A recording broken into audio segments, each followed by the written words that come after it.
Hey, everybody. Welcome to Night Shift, where we don't know what the hell we're going to do tonight. It's going to be a little bit of everything. If you want to talk about something or something's on your mind or you want to hang out, talk about some music, talk about some movies, anything you want to do. So, I'm bored. Let's hang out. I'm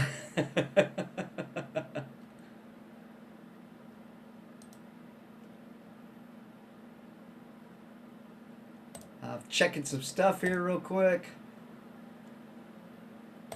Make sure I'm up where I need to be. I hope it's going. All right. How was your week? Did y'all have a good week? You do the work thing or.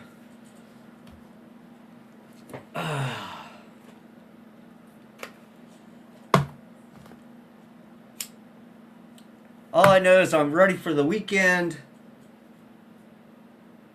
I'm always ready for the weekend. Work can't get over soon enough. Y'all work those regular time jobs. You know.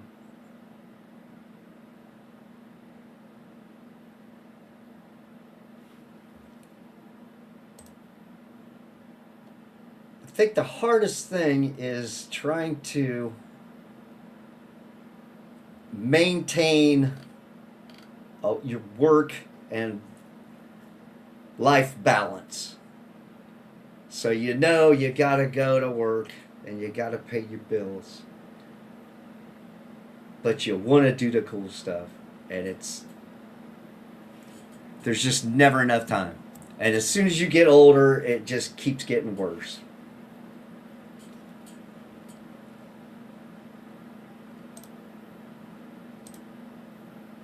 And trust me,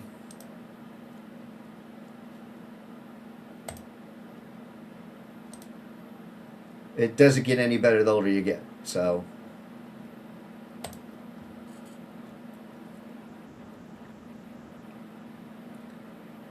all right. Checking out some stuff here. Bear with me, people.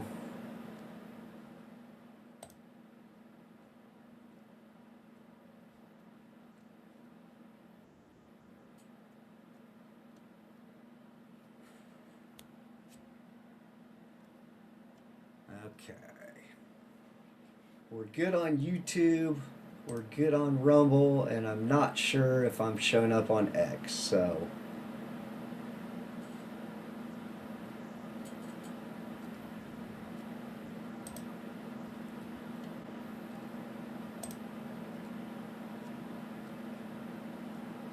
okay.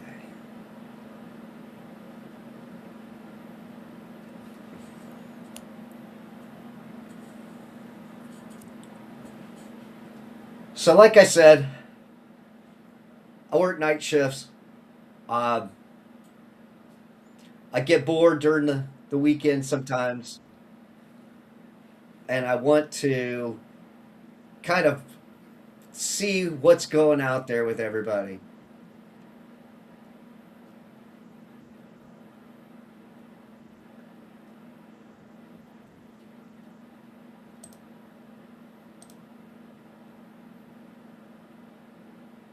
There we go. Okay. Still trying to get the swing of this broadcast and live and live streaming. I sound like a fucking boomer. But hey, you live and learn.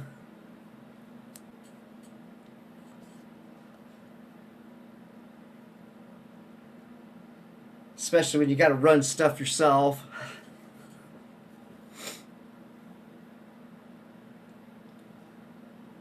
So, anybody's got any topics or anything you want to hang out and talk about, let's go ahead and stick that up there.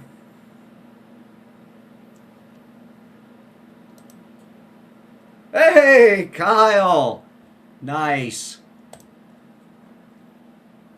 What's going on, dude? You hanging out over on Rumble tonight?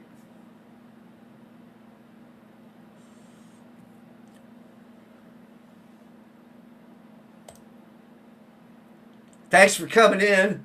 Somebody come in to say hi. So how was your week, brother?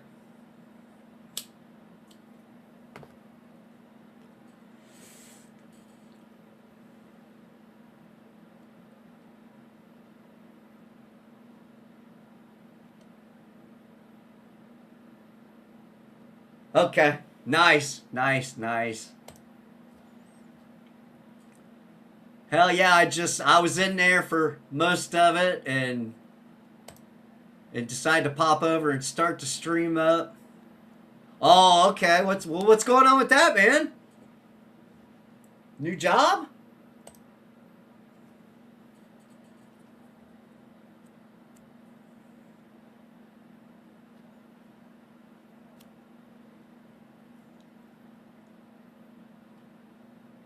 You got some new money making going on, or what's up with that? Okay. 12, 14 hours a day, 5 days a week. Oh my God. So you're seasonal work, correct?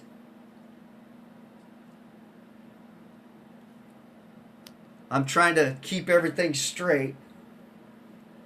Okay. Nice. Oh my God. Oh, dude. Yeah. Oh, you're gonna be tan. You are definitely gonna get a nice tan out of that. So you're off in the winter, and then as soon as the weather gets better, then you are out there on the highway. Man, that is so rough. I feel for you already, brother. I do. Man, that is not. I mean, I think the next worst thing would be working in a foundry or something. You know what I'm saying? I had a roommate that fucking did that stuff. Hey, Billy, nice. Welcome, Billy. What do you know, man? Thanks for coming in. Hell yes. Just sitting here talking with Kyle. He's getting ready to be working 12, 14 hours a day on the highway work, man.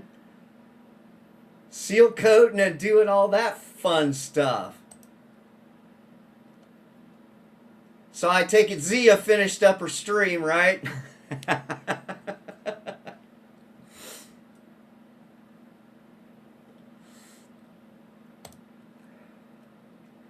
Drive pilot car. Before that, I was outside doing traffic control. I worked in a foundry for almost 12. Wow, man, you love the heat. What's up with that? Oh my God, I would die. I'm too fucking old to be doing that shit anymore. But you have got the fucking guts and the balls to do that shit, man. That's awesome. Ah, yes, yes, she did. Okay. Awesome. Well, I'm glad you guys stopped by. Thank you. Thank you. I was struggling. I'm like, what the hell do I talk about to myself? Hell yes. So what's on you guys' mind tonight? I can't. Yeah. I can't tell the difference between 70 and 110. Yeah. I think roofing could also fall into that category as shit I don't want to do out in the heat. You know what I mean? It's like, all that lifting and stuff. I kind of like the stuff that's in a little bit cooler climate. Oh, nice. Yeah. Big shout out to Healer, man. Big shout out to Healer. Thank you so much. Get some people in here to start my first live stream solo ever. Oh yeah, definitely, man. You have got to hydrate when you're doing that kind of work. I mean, for sure. For anything really, as long as you guys are you know, you got to keep that fluid going, man. So how long is that going to run, Kyle? Are you gonna? I mean, when is your season end then for doing that?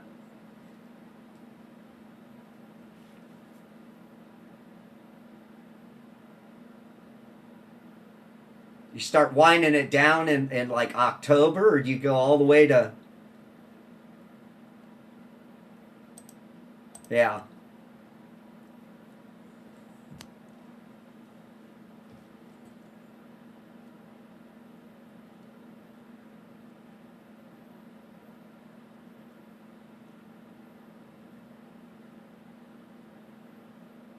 So Billy.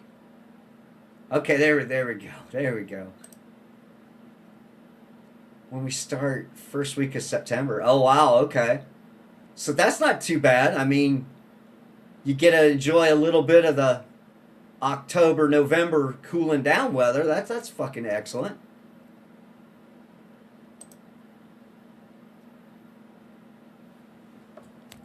Of course, they got to work you like a fucking dog, don't they?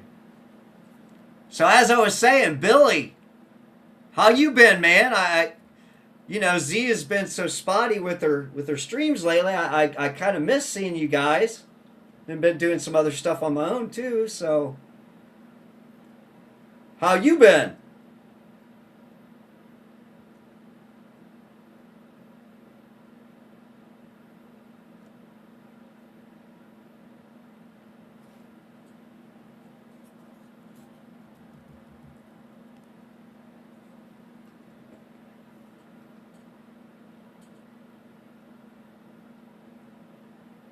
All right, he'll get to me in a second, maybe. Again, I'm not used to doing this by myself, so just bear with me. Hopefully, could get someone to pop on sometime would be absolutely cool. Oh man, no, no, no, no, no, no. What the hell, bro? So what's the cardiologist got to say? I mean, a broken shoulder, you just got to let heal, right? I mean, there's not a whole lot you could do with that. I mean, it's not like they put you in a body cast for that shit. I mean, all I think they gave me, I cracked a collarbone once when I was a kid, and I think they just give me like a sling or something to put myself into. So what's the cardiologist got to say?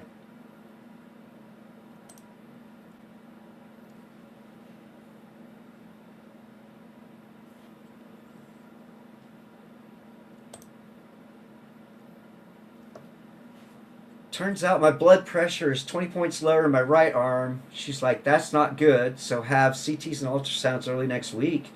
Oh wow. Okay, and they got you in a sling. Well, that's good. Ah, man, who knows what the hell they're gonna do? I mean, do you think they might have to go in and clear some arteries out or something? Man, you're gonna have to keep me up to date on that in Discord, so I know what the hell's going on. Got to fix up my retired ambulance van so I can use it for camping. So the money's much needed. Bought a Clasana times one ceiling toilet on payment, which also costs a lot of money. Oh, okay.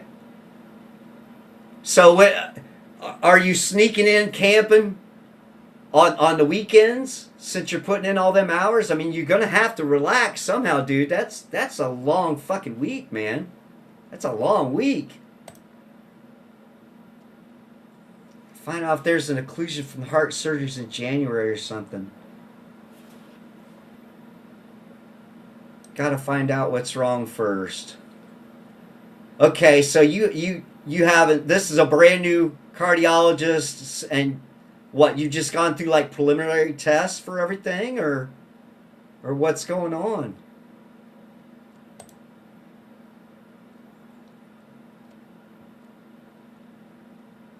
WA Billy, I had a buddy who just had a heart ablation around a month ago.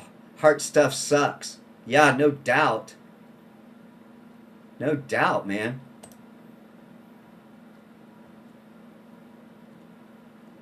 Okay, camp during the off season. You'll head south. Okay. Yeah, better climate. For sure.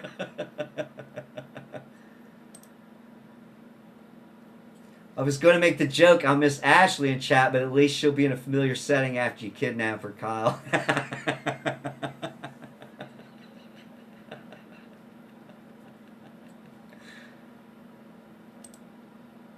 Yeah, that wouldn't suck. That wouldn't suck too bad to have Ashley come in. That would kind of make my night. Maybe I could talk her into coming on with me. You think she'd be up for that?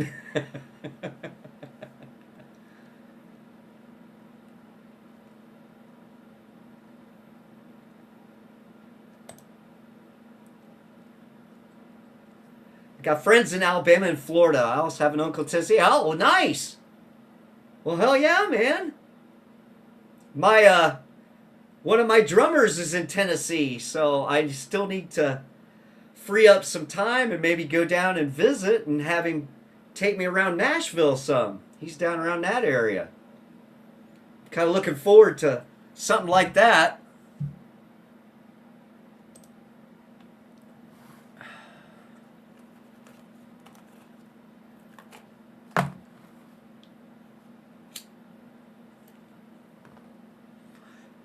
So you got a spot? You got spots down in Alabama, or are you just doing like the general whatever campgrounds come up?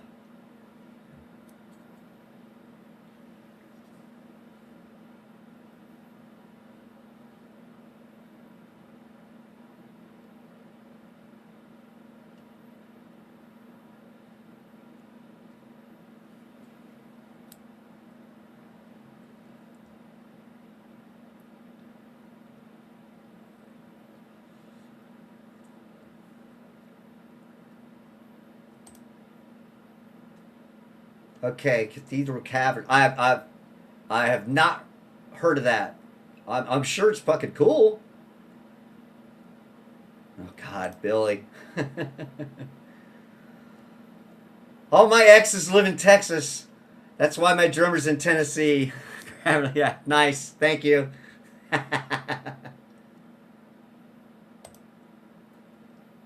Woodville, Alabama. I've not been down to Alabama. Is it somewhere around where Chody is? Doesn't he live down around there?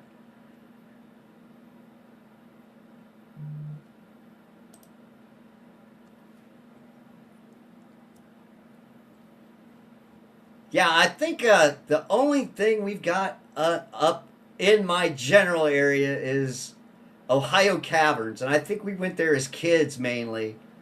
But that's been a long time since I've gone there. But that's kind of cool to take a class through. Okay, he's in Huntsville, which would be maybe 45 minutes away. You might have to swing over and see what the Chodster's up to, man. Chody used to live in Woodville. Okay, he's in the burbs of Huntsville now. Well, let's try not to dox people too damn bad. No addresses, please.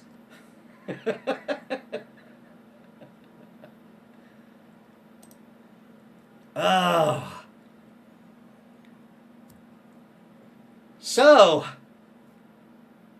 anybody seen any good movies lately?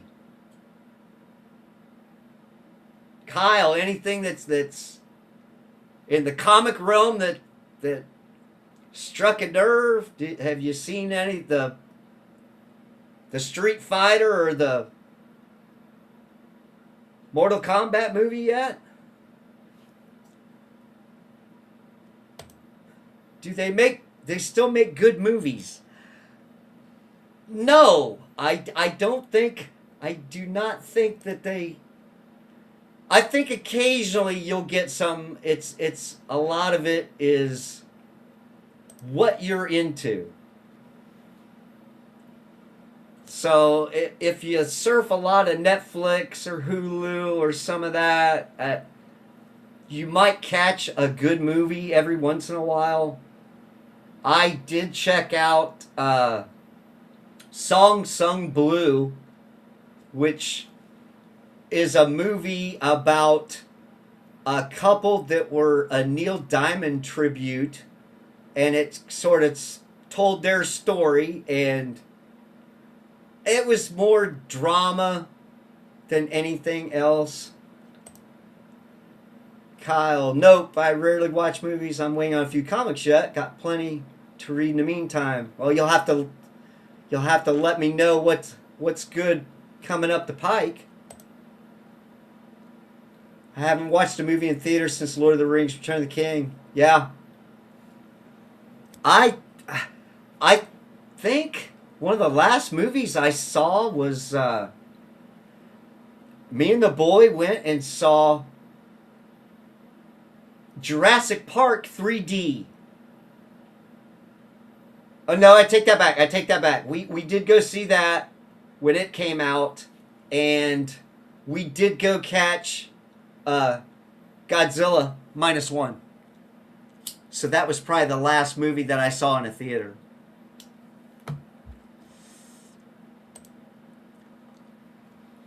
Last time you went to a theater was Deadpool and Wolverine. What did you think of that, Billy? I mean, overall, do you think it was a cool way to end it? Do you think it was what was your take on it?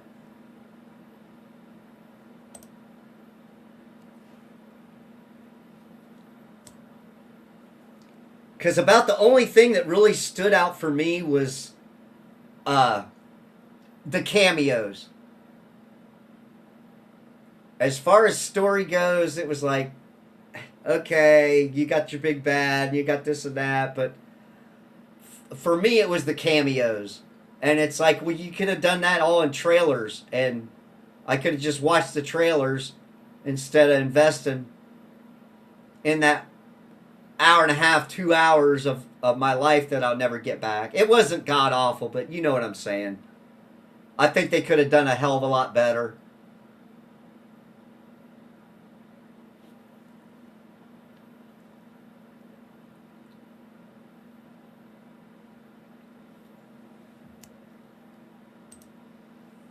I liked it. Got 80% of the cameos. Really clicked when I saw Ryan Reynolds saying it was a love letter and goodbye to the Fox universe. Okay, I'll give him that. I'll give him that.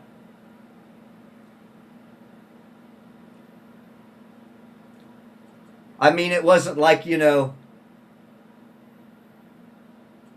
Logan movie, which kind of broke my heart to watch that, but it made sense. I mean, I never read the comic, so Kyle, did you read any of the Old Man Logan comics that they had put out? Was it pretty? Do you think that would have been an accurate movie portrayal of Wolverine?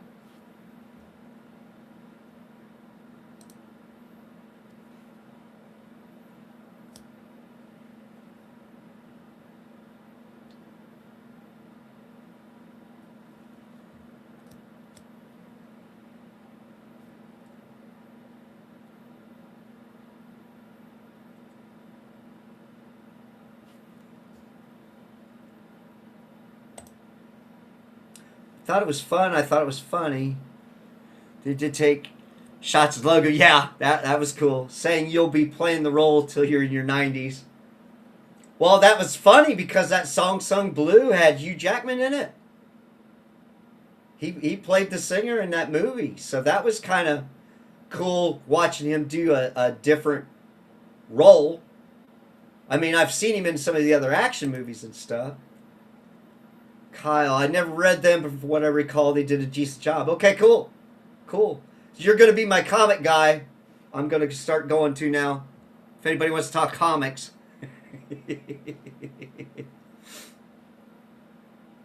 If I do remember, Kyle, you are also a pretty big Vampirella fan.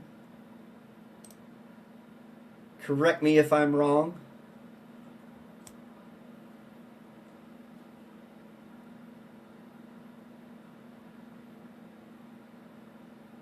Okay, that's what I thought. That's what I thought.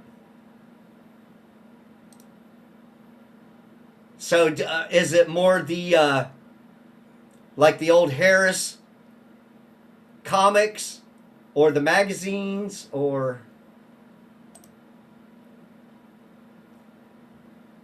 Billy? I've typecasted Hugh Jackman so much in mind that I find it weird he was in Les Mis. I never saw that. I never watched Les Mis. I never did. So I'm clueless. I don't know if he was good in that or not. Okay, yeah. I'm sure, Kyle, you may appreciate this. So just give me 1 second. Warren Harris, not a fan of Dynamite stuff. I don't think Priest is a great vampire writer. I I got out of it after a while. I mean, I've still got when the bad girl craze was going. I picked up a lot of Vampirella, and like I said, give me 1 second. I will be right back.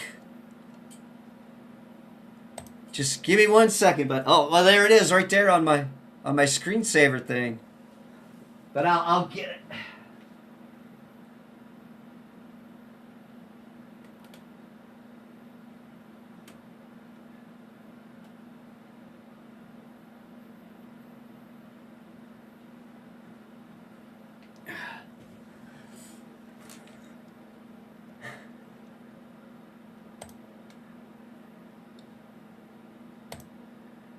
Frank!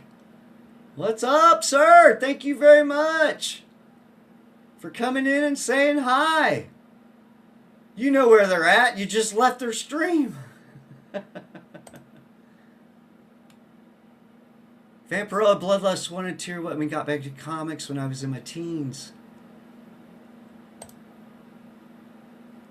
Story was great, and Joe Jusko's art is fantastic as usual. Okay, so a little share there for you, Kyle. That's my baby. That is my baby. That's been the main guitar for a while, used on so many different recordings. Frank! Thank you for coming in, man. Thank you for coming in.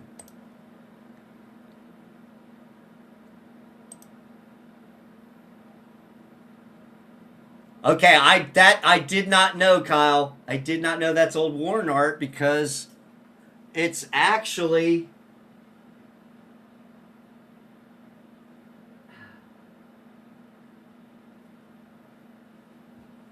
sorry about that. It's actually from a tattoo somebody got. So that, yes, that is based on a tattoo. So BC Rich put out a body art series in like 2003, and it's got people's tattoos, and they made guitars that have their tattoos, and that's what the finishes are on them. Billy, well, if we're going to talk about white women and Vampirella, I used to follow a cosplayer named Belcher that did an awesome Vampirella and Lady Death and Goblin Queen. I also collected some Lady Death in my day. I think I've got a signed one from Adam Hughes. I think he signed one that I've got somewhere put up. I think either that or early Warren Harris. Okay. But that's the older stuff. Okay. Yeah, and I've got I've got a wall, and I picked up a couple of Frazetta prints of Vampirella. So some of the paintings that he did, they've got some prints, and I picked it up from Frazetta Girls.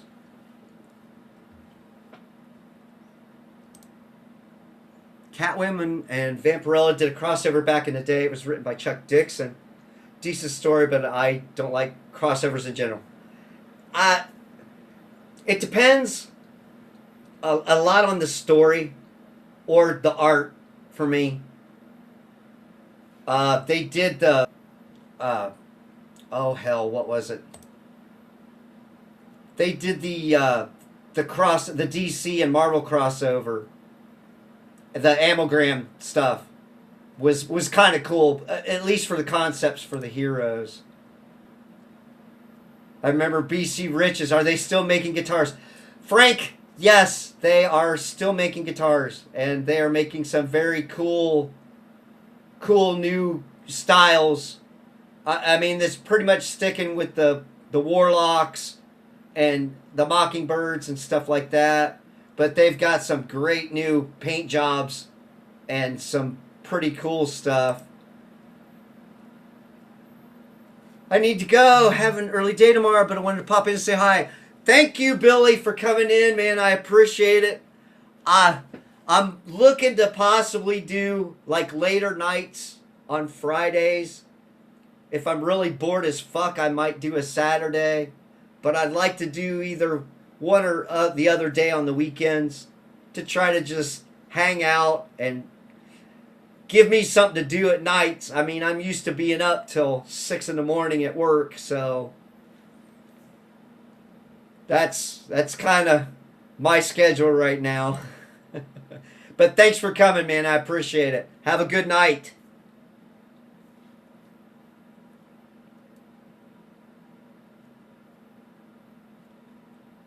So Frank, now that I've got you, so what's the guitar count up to, man? You know what I'm saying? I need to know a little bit more about your guitars here. I know you shared a couple in Discord, but now I'm curious. I thought you had a guitar or two, didn't you?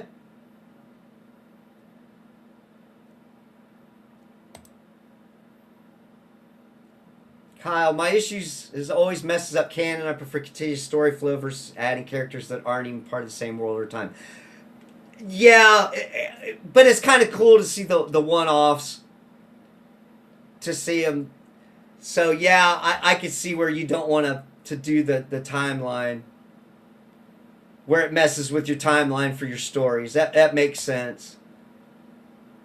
Okay, cool. I like hanging with Reese on the Daisy streams. I'll show up again. He is immortal. Yeah. You guys have to come up with a name for anybody that wants to hang out with me. I mean, you got the heathens over on Zia's channel and the cocoa nuts or something that Courtney's got. Frank, you got rid of a lot of stuff. So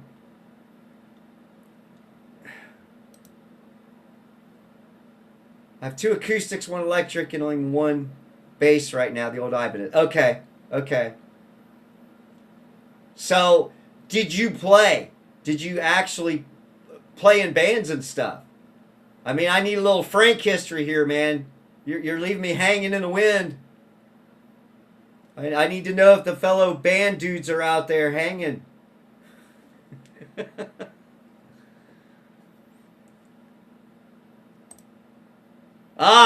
Oh, since we're all so funny, we're obviously a bunch of cards. Okay. Oh, nice.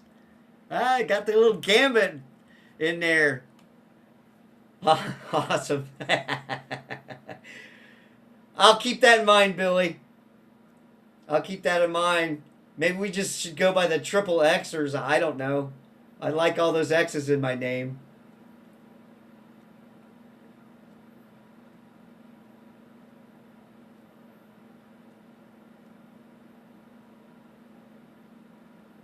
I'm still waiting to see if Frank's gonna out himself as a musician, or if he's just part-time weekend warrior on the music front.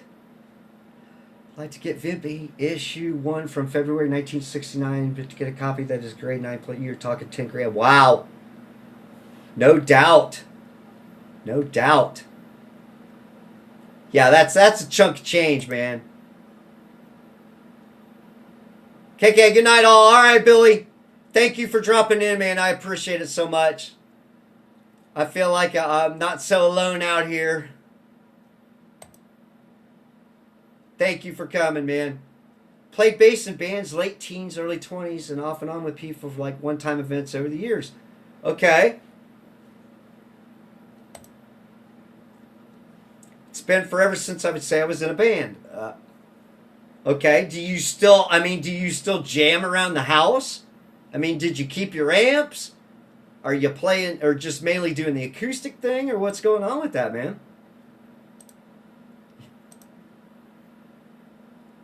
Frank says night, Billy.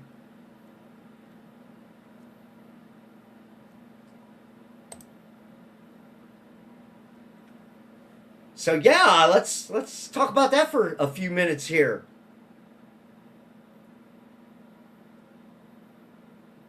I'm kind of interested in some of my heathen friends and what they've done in the past.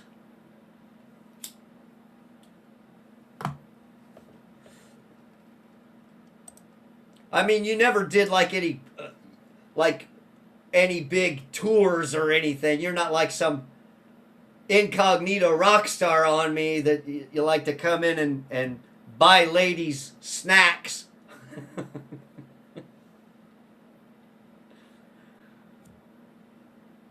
I mean, I don't need you to send me a cheese plate or anything, man. We could talk, and you don't have to send me shit, you know. We could just hang out.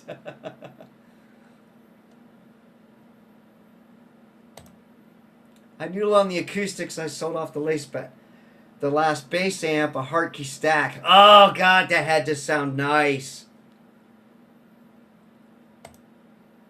That had to sound nice. I'm not a star of any kind. Oh, bullshit. Bullshit. You are a fucking rock star, my man. And a food connoisseur to boot.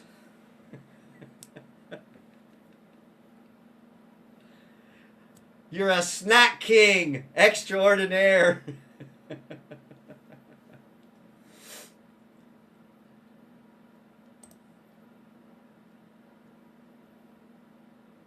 So Kyle wants a $10,000 comic.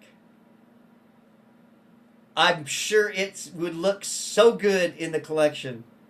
And the worst part is, I would want to frame something like that so I could have bragging rights, and I would be afraid of hurting the comic being exposed to any kind of light.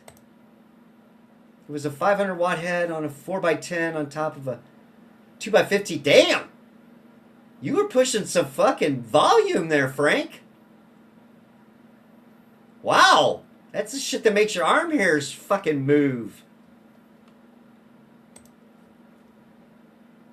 Feel bad I never got any dude, it's just something that you know, if you had them as a kid, I started getting comics when I was a kid, and it was all Batman or Spider-Man, and that was it for the longest damn time. It was way more than I needed. Yeah, if you're just kicking it around the house, you want to rattle some fucking windows, that setup will do it. That will fucking do it. I'm kind of surprised you, because it's like Hartkeys or Ampegs are usually what a bass player will gravitate towards. Unless you're Lemmy and then you get a fucking Marshall. being in comics could get rather spendy, but you can still get some back issues for cheap. It's just key issues that are yeah, yeah. I did a little bit of that in the '90s. Was collecting because I had a little bit of disposable income. I got divorced, and wow, I had money. It's fucking crazy. It's crazy how much money you get when you no longer married.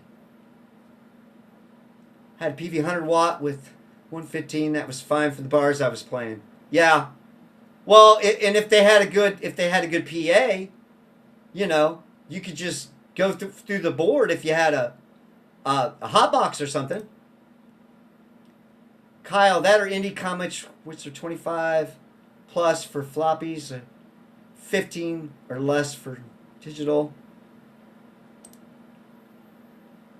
Yeah. Yeah, I wouldn't even know where to begin on the digital stuff. Frank, yeah, MPEGs are nice. Uh,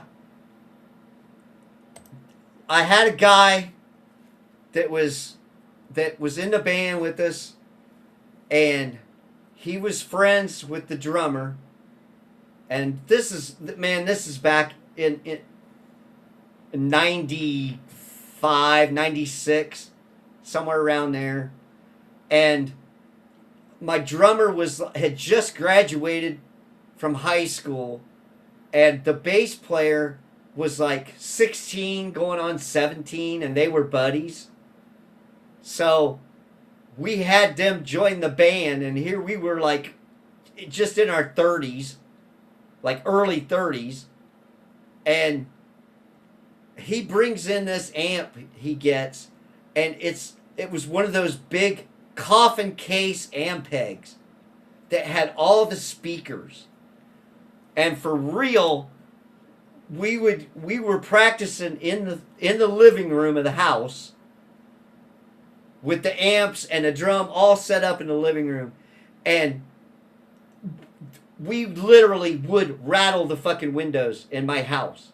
My windows were that bad that the glass would actually rattle during practice. And it was just so obscenely fucking loud. You know, it was just fucking crazy. It was crazy. Like an 8x, yes, like the big tall Ampegs that had the wheels on it, and you had to cart the motherfucker. It was like we called it the coffin because it was about as big and heavy as a fucking coffin, man. It was crazy, crazy. But it sounded good. I will fucking say it sounded good. And I think I did have a bass player once that had the Harkey set up. But it wasn't that big. But that thing sounded good, and that is a damn sharp bass amp for sure. It really is. They are nice. I have pictures of my stack someplace. You're gonna have to dig it up, dude.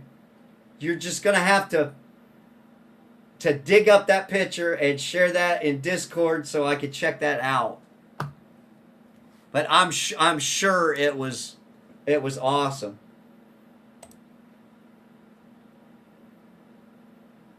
I am absolutely positive. What the hell bass were you playing?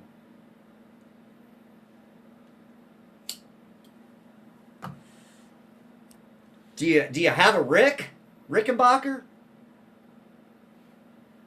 Because I would love to see a fucking nice Rick. I mean, there's a lot of beautiful basses out there now, man, from a whole bunch of other different people that have produced some basses. I mean, my bass player now he's playing a wood grain. Okay.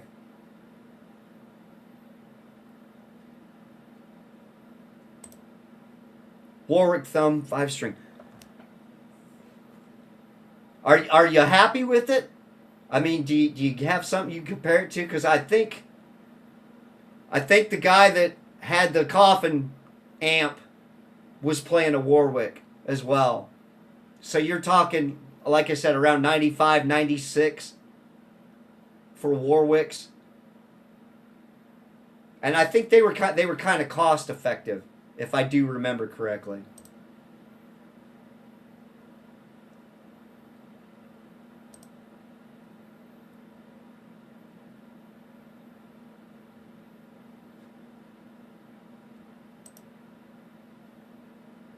Oh, you what? You sold a Rick?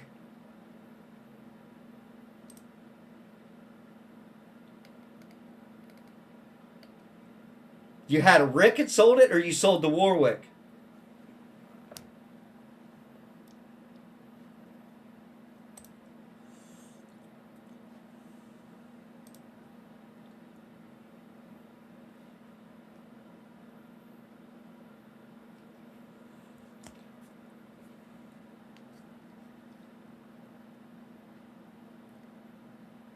All right.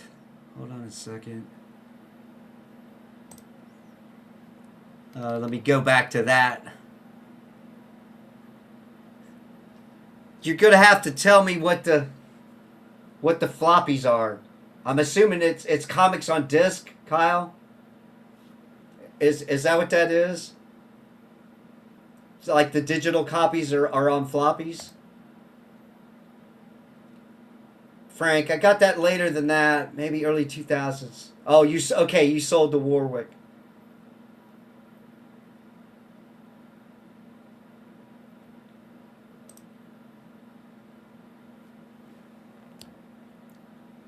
I mean, they seem like pretty nice bases for being like cost effective.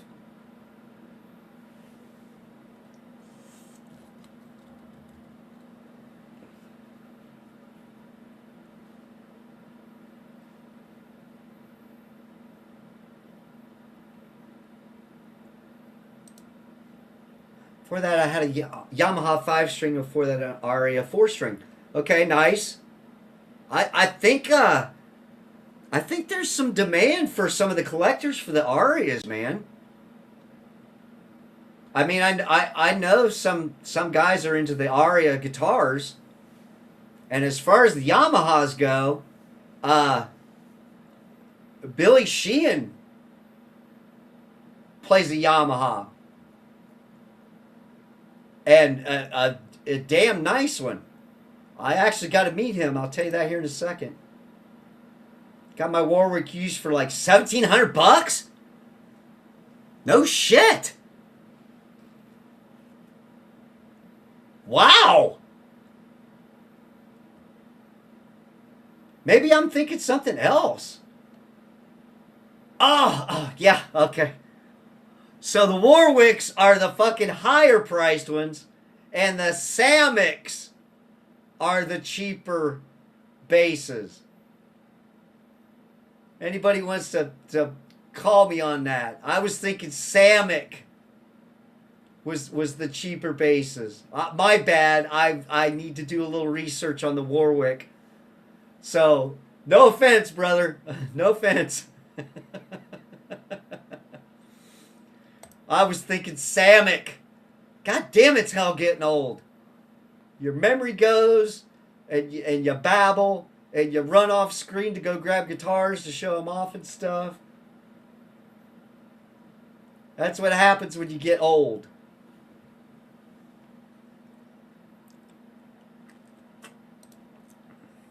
I got the Aria bass because George Lynch was holding an Aria guitar in the back of a Dokken album. There you go. You cannot beat that. Okay, yeah, Samick. All right, thank you. Thank you very much. So, yeah. Luckily, in my travels, in my time, I got to meet George Lynch a couple times. And I got to meet him he was doing a guitar clinic in Sweetwater, at Sweetwater in Indiana, in Fort Wayne, and got to meet him. And then he also did a show kind of close to here at one of our venues and did a guitar clinic there. And hell of a nice guy, man. I mean, if anybody's ever had issues with George Lynch, I didn't get to see that side. You know what I'm saying? So, I mean, sometimes you meet some of your heroes and they're a disappointment. And that time, excellent dude, just very very fucking nice. And I did get to meet Billy Sheehan also at Sweetwater, and got to actually talk to him one-on-one for about 5-7 minutes, just kind of shooting the shit. He was doing a recording. I was there for a recording workshop, and him and the guys from Mr. Big were there to participate in that, and they were also gearing up for that last tour that Mr. Big did, their farewell tour. So they were in studio for one day, and they got to hang out with everybody, and that was pretty cool. That was pretty cool. And he was all excited because he was showing me on his bass. You know, the pickups on the bass are signature pickups, and they're curved. So there's a curvature on the bass pickups. So when because he plays with his fingers, the curve helps. It was the craziest fucking thing I ever seen, but yeah, so that was pretty cool. Got to meet and hang out with him.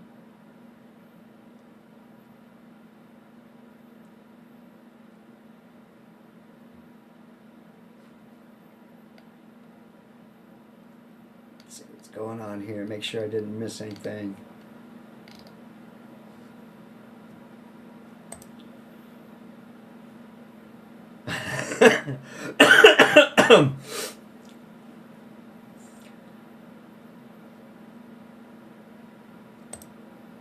I went through Billy Sheehan his God period. Yes, there's very, very impressive bass work.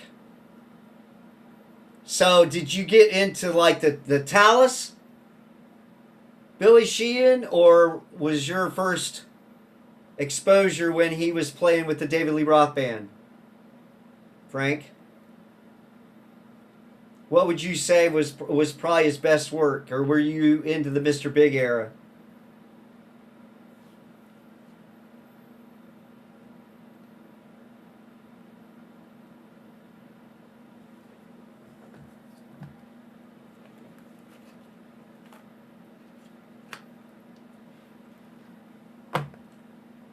Because me, I did not get to hear any of the Talus stuff. For me, it was David Lee Roth band, and I'm like, well, who's this guy? And then getting to see him play on the videos and stuff like that was my first real exposure to him as an artist. NV45. Okay, I missed something.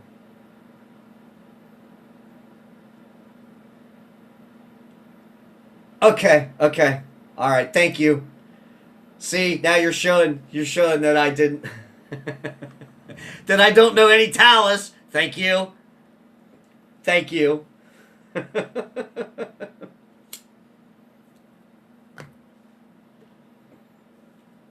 So, going through the bass players, you like Billy Sheehan. Did you dig any of Lemmy's stuff? Did you dig any of Lemmy's stuff? I mean, I could start calling out some bass players. I mean, Nicky Six he's a bass player, but I think he's a little bit better songwriter than a bass player at times. I mean, it's not like he's playing anything too much outside the box. Sorry if you get butthurt over that, Nicky. I'm just telling some truth, dropping some truth bombs here.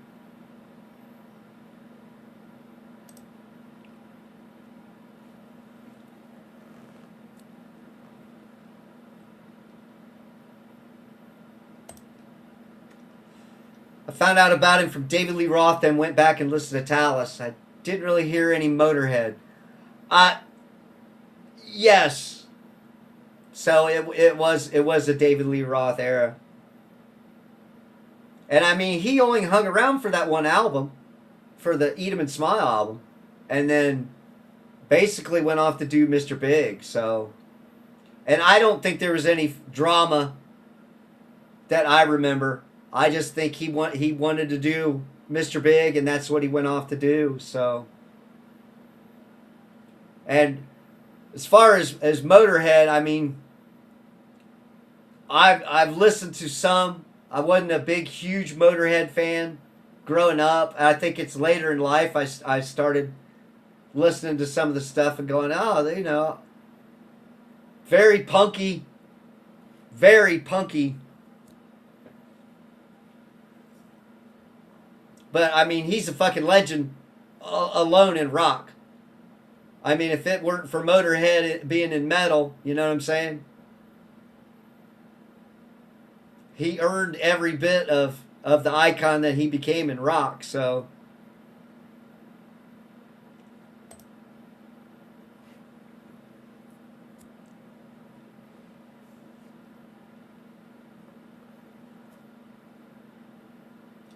I mean, as old as you are, Frank, I kind of figured you might have been listening to like the Osmonds and trying to learn the bass lines for the Osmonds.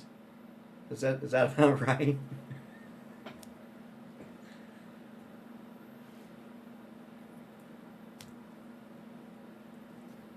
It's so much harder waiting for a response.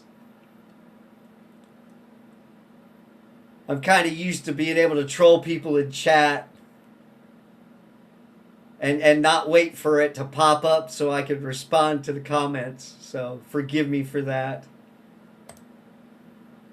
Yeah, if you like Rickenbacker, yeah. Yeah. I mean, the only thing the only thing with the Ricks is where they've got the guards.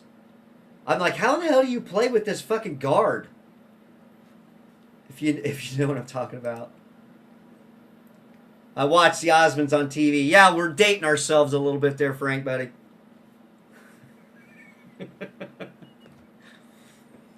I mean, it's Osmonds and Sonny and Cher, and I think the Brady Bunch had some kind of fucking variety show. I think they all gave everybody a variety show back in the day.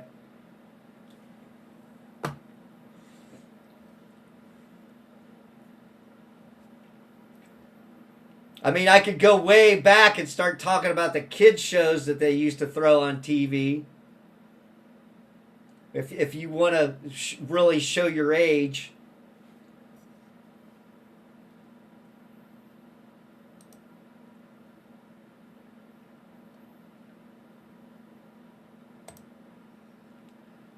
Never played a Rick. I'm guessing you put your thumb on the guard. Yeah, I have no clue, dude.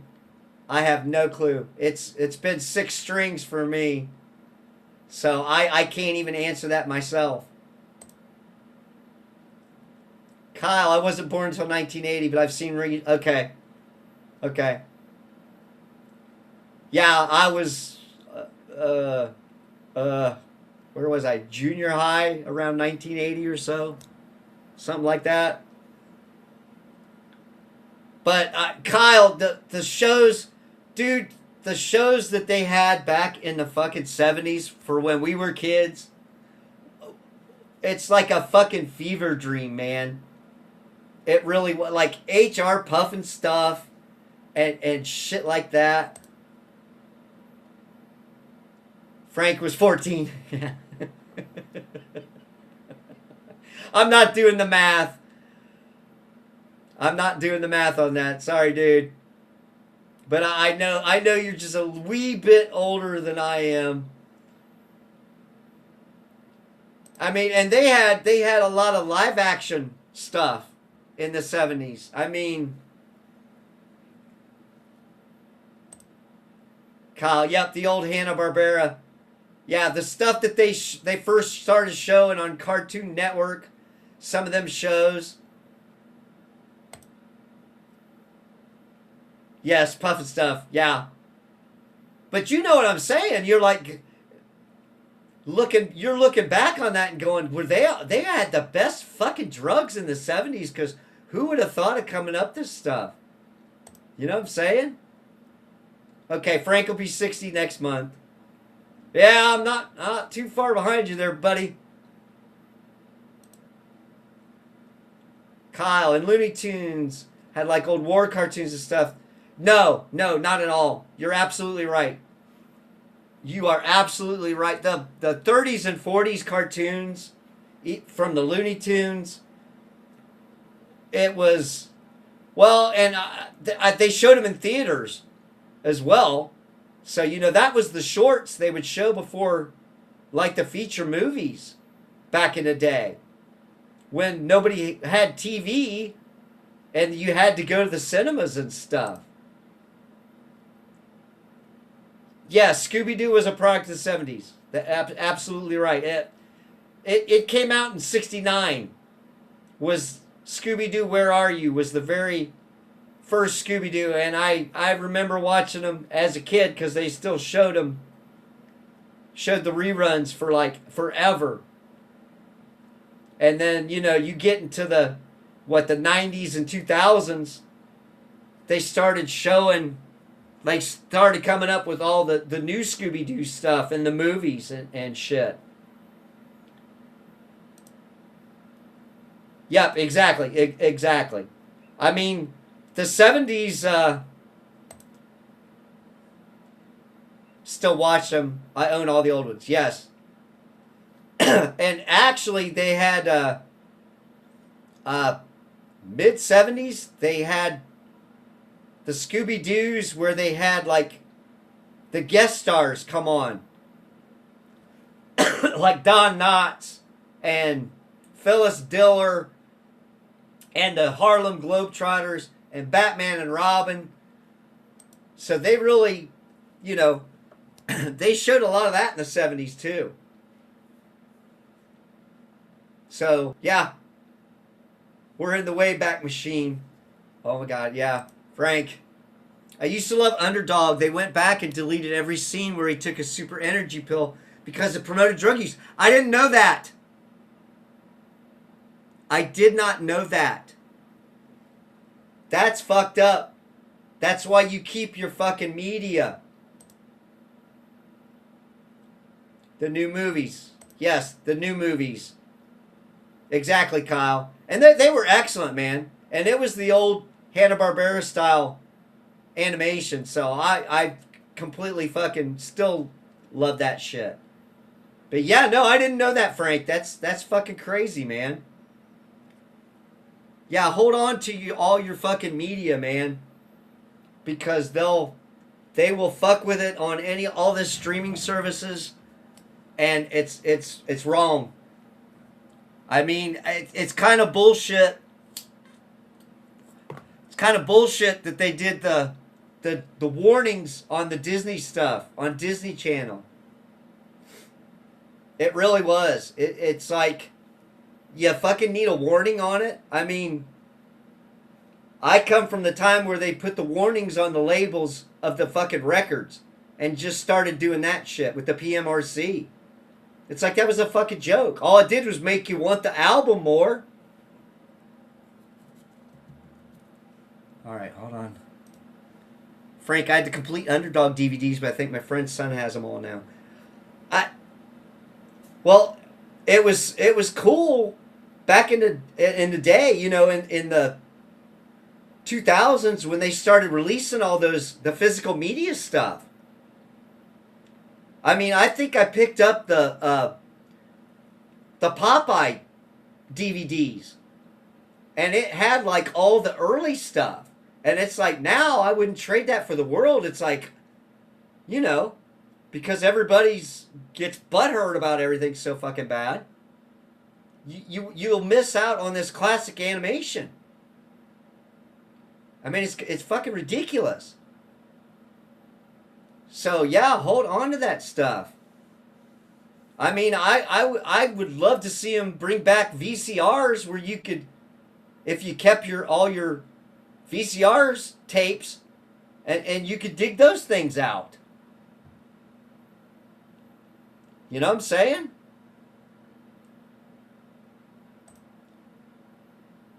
Kyle, anyone here tried to play a 12 string like Roy Clark used to play? He had a 12 string ovation. Yeah. I got an ovation back here in the corner, but I've got an Ibanez 12 string sitting right there. And it's a little bit harder work than what you think at first, buddy. For real, you kind of got to get your fingers used to pressing down the strings a little bit harder so you can make the notes. But once you get it down, it sounds excellent. It sounds excellent. Kyle, I've got a VCR with VHS to DVD recording capability. Nice. Nice. Very nice. Yeah, you got the 8mm prawn still. You misspelled that, Frank. I might still be on YouTube for a little bit. Almost bought an ovation. I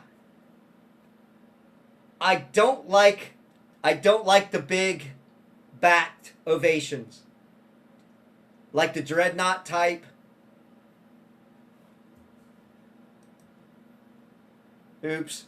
Yeah, oops. No, you're alright. You just gotta spell it the other way for the fucking lame-os over at YouTube. You know what I mean? But this will all fly over on Rumble. Or X. If you're on X. I mean, if somebody wants to pop in and you know what I'm saying? On X and say hi, you're more than welcome to come join me. Kyle, every time I watch videos of Roy Clark play, it never ceases to amaze me what he could do on that thing, or any string instrument for that matter. Yes, Roy Clark is a very underrated and forgotten guitar player. The man was phenomenal. I mean, I just caught some of his videos are up on YouTube. And you could go check out some of those performances like he did on Grand Ole Opry and stuff. And you know what I'm saying? Excellent guitar player. I met Prawn like the shrimp. Yes, thank you. I do like my bottom of the sea crawling food sources. Definitely. Roy Clark was incredible. Yes. Hee-haw was a thing. And I remember hating to visit grandparents because hee-haw would come on like Saturday nights or something. And you would make us sit down and watch hee-haw. Not a big country fan, but I love hee-haw. Yeah. BR549. What, Junior Sample, wasn't it? Wasn't that who that was? So, yeah, hey, Kyle, if you want to check out some old 70s stuff, see if you can find some old hee-haw videos floating around out there. That's quality entertainment. And I'm being serious because they did have some big country stars that came up through the 70s and 80s. So, you'd watch with your dad. Yeah. At least it wasn't fucking Lawrence Welk. And I had, my great-grandparents had Lawrence Welk on television. Like it's 7 o'clock on fucking Saturdays or Sundays. And you would have to sit through the orchestra music of Lawrence Welk.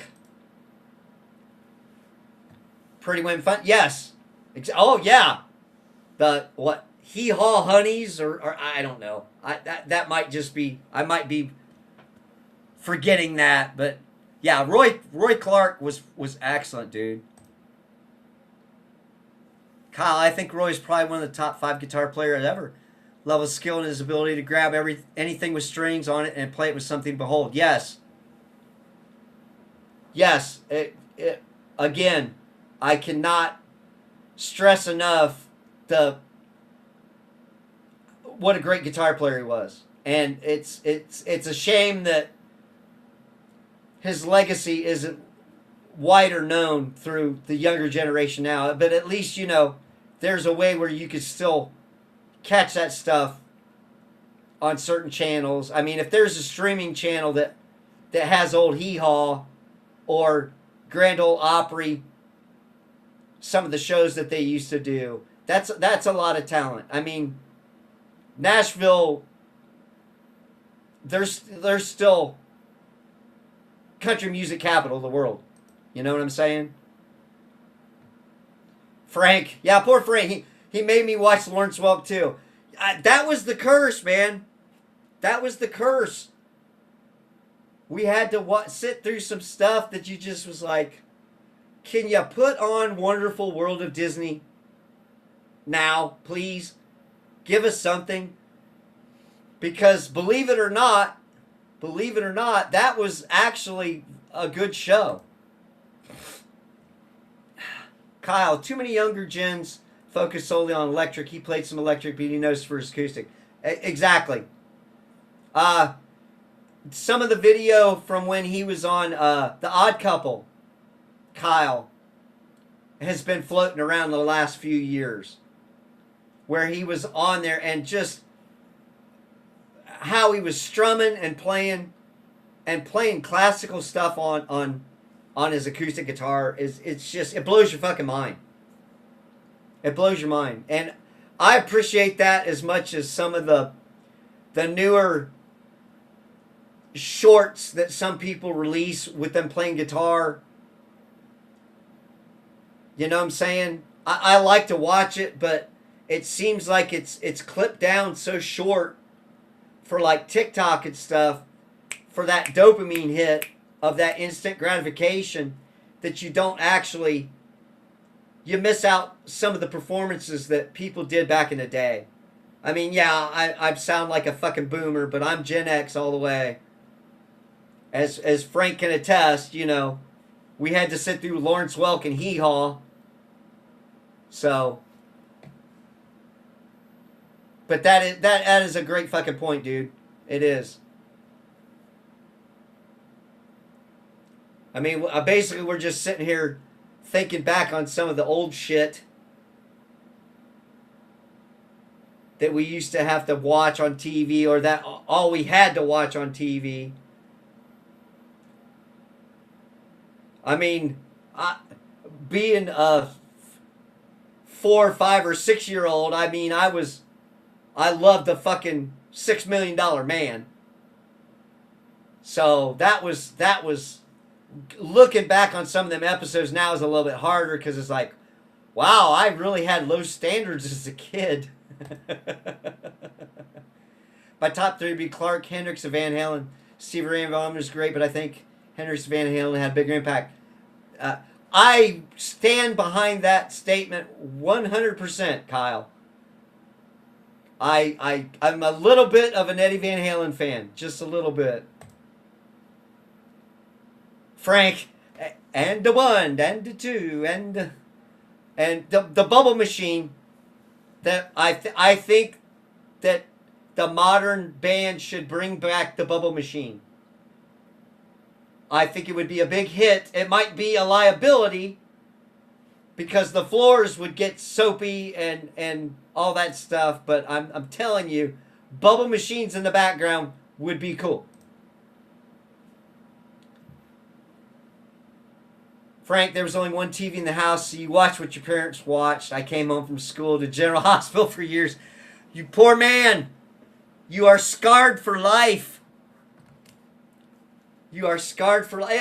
It was The Young and the Restless and The fucking Guiding Light that I had to fucking watch until we got to watch the fucking TV what we wanted, and that wasn't often. And you had to turn the fucking channels, so you were the remote. That's true. We were the fucking remote control. Get up and go change that over to channel 3 or channel 5 or channel 7 or whatever. So, yes, we are damaged children. I know too much about Luke and Laura. Oh my God. Oh my God. I'm pretty sure you know something about who shot JR too. Am I right? Did you have to sit through Dallas in the 80s or Kyle in Days of Our Lives? Yeah. Oh my God. Yeah. Grandmas and their stories. And that's how my great grandma always called them. She had to watch her stories. Gotta go watch my stories now. And that was sometime after The Price is Right that we got into its stories.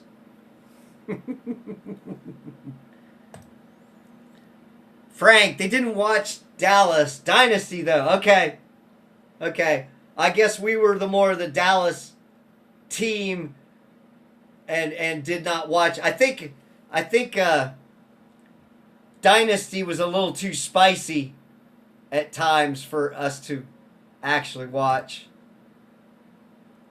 Kyle, Days of Our Lives started back in, yes, well, 60s? Or was that before?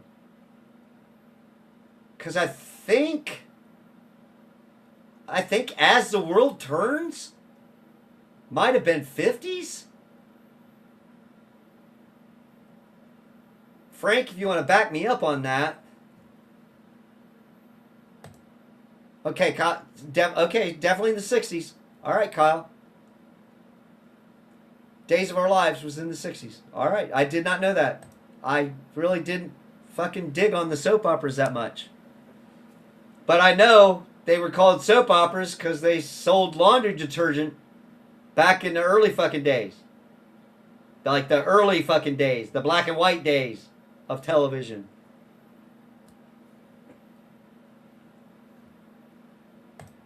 Frank, some of them started on radio, but not sure which. Oh God, you're still too young for the radio days. You are. But Kyle, the shadow knows. Well, that I do remember. So my great-grandfather was extremely old in the 80s, okay? He passed when he was 96. So he was very much into all the cowboy shows. And he watched Gunsmoke religiously on television. But from what I understand, he listened to the radio show when Gunsmoke was on the radio. Just barely. Kyle, and Ranger Bill. Ranger Bill was 60s? Was that a 60s Western, Kyle? Oh, Frank, no shit. You had cassettes of the old radio shows.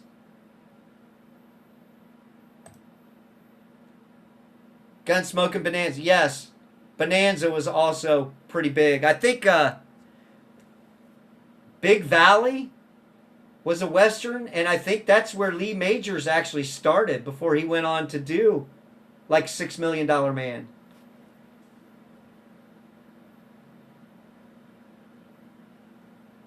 And let me think here. Rawhide was Clint Eastwood, wasn't it? Wasn't that the show that Clint Eastwood started on? Kyle, Ranger Bill was more of an adventure. Ranger Bill was a forest ranger. Okay, I don't remember that. I don't even remember that name of that. So that's why it's it's a teaching and learning moment because I did not know that.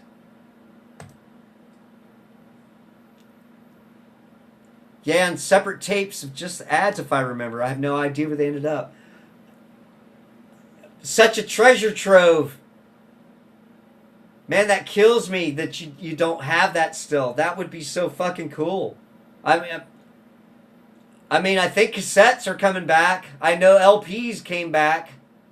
So, if you've still got your old tape deck, that'd be a good way to kill some rainy fucking Saturday, man.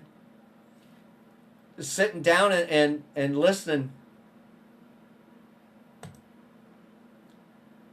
Okay, it was a radio show from the 50s.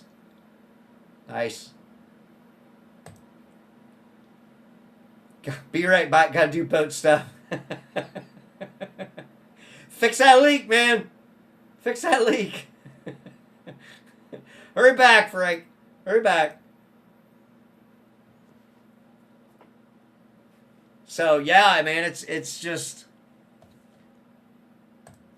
Kyle. LPs never really left. They were just less common for a while. Yes. People were still collecting them quite a bit. 90s and the 2000s. I mean, we still had record shows in the area.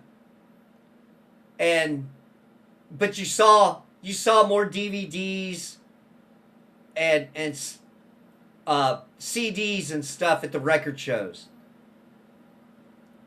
So that was kind of, you saw more of that at the actual record shows, but they still sold LPs. It's just, I think in the last 5 years, maybe 10 years, there's been more of a resurgence of the vinyl LPs.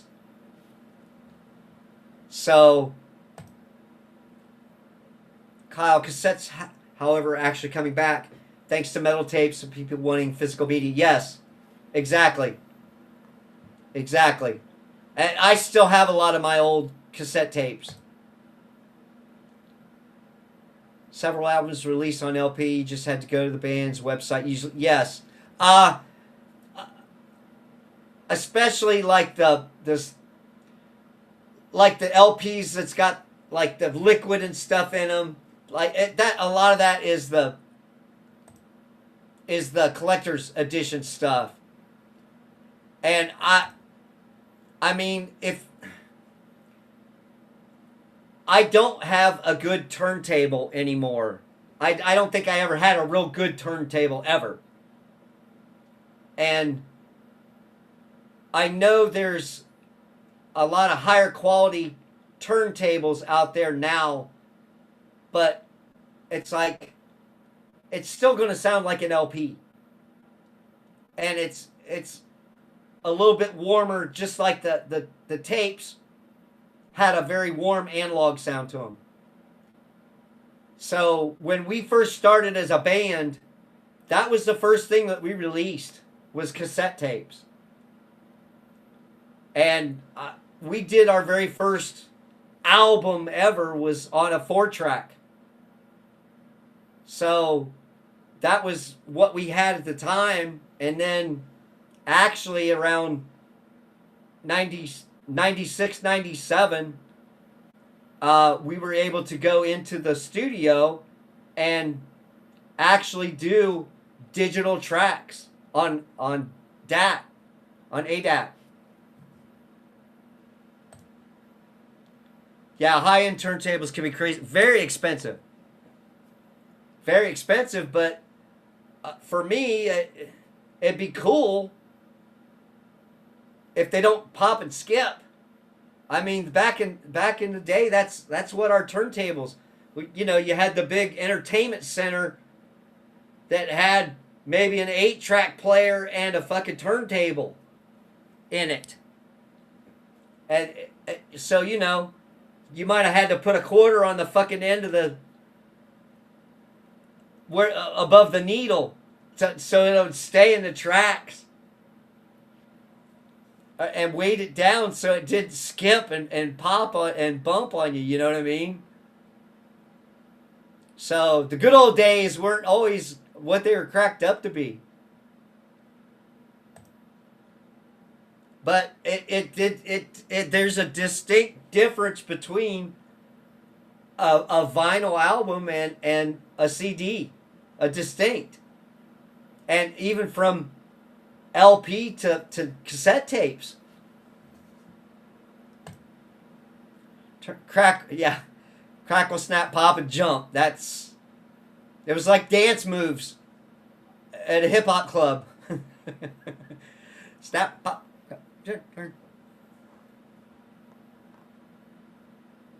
And I mean, singles, the singles,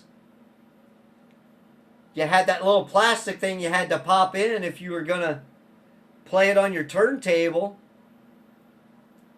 because all the singles, the record singles, had the little plastic piece you had to pop in there so you could do it if your turntable didn't have the little pop-up thing where you could slip the singles on.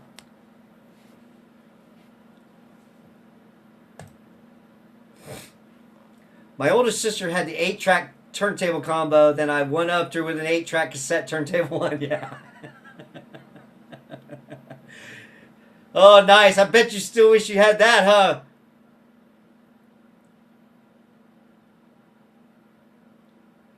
I mean, in 8 tracks was its own fucking beast as well. That was something else. I mean, you're going along and you hit the middle part of a song and it clicks and goes to the next track. So that got old real fucking quick. Try to hear your favorite song and all of a sudden click, and then pause, and then it starts back up. So, I mean, we've come a long fucking way. For sure. And I mean, along with the records, I mean, you could get a record for what? $8-10 before, maybe $12. You could get a record album, and now they're like $20-30 for a fucking record. I mean, come on, man. Still have portable hand wind 33 record player that works. Oh wow. I would love to see that. You guys are gonna have to pop me some stuff up in Discord so I could see some of these pictures of this stuff. Frank, there were songs I'd hear on the radio waiting for the fade out and click. Yes, the good old days. I mean, I remember listening to the radio and having a fucking Radio Shack tape recorder. Just the single, you remember the old tape recorders? And you would put it by the fucking radio and you're trying to fucking record all your favorite songs and hoping the DJ wasn't blabbering off about whatever ad he was trying to get in right before the song starts. So you were trying to time it just perfectly to record your song. It's no wonder Gen X is fucked up of all the crazy dumb shit we had to do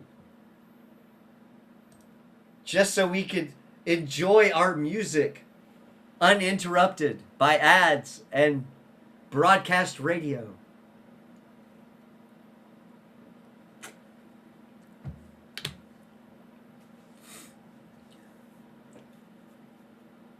Well, I'm telling you, I actually had a fucking good time tonight, man. I'm still thinking about hanging out for maybe another half an hour. Get a good 2 hours in. See if there's any other night shifters that's wanting to pop in and say hi or anything like that. Make sure we're still going on on everything else. Frank, I had cassettes marked 77 WABC all over the place. Yeah. Put the fucking the masking tape on it and hand write what it is if you didn't have a marker and be writing on pen. Oh, and this one's this and this one's this. And you had to search through them all. I think I've still got early songs that we recorded on a cheap recorder from the band back in the day. I still have sitting around that I have to go through every once in a while and goes, what the fuck was this?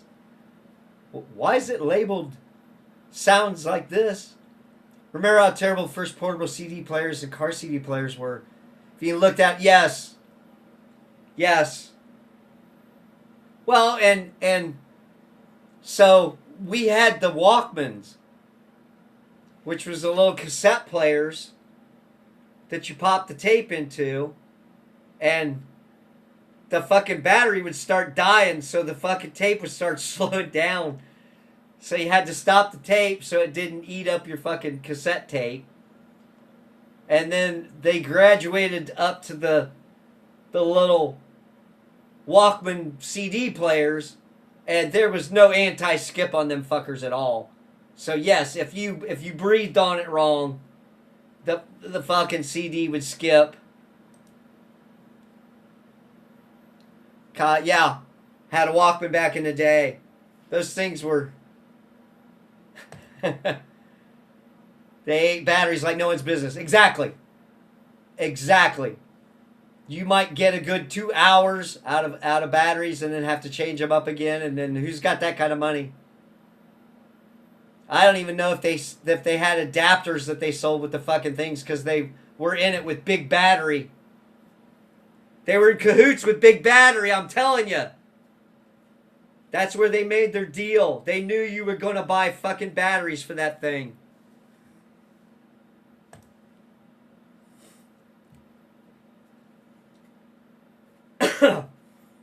Well, I'm sure Frank still had probably the little transistor radios when he was growing up as a kid. Or the walkie-talkies. Good God, the fucking walkie-talkies.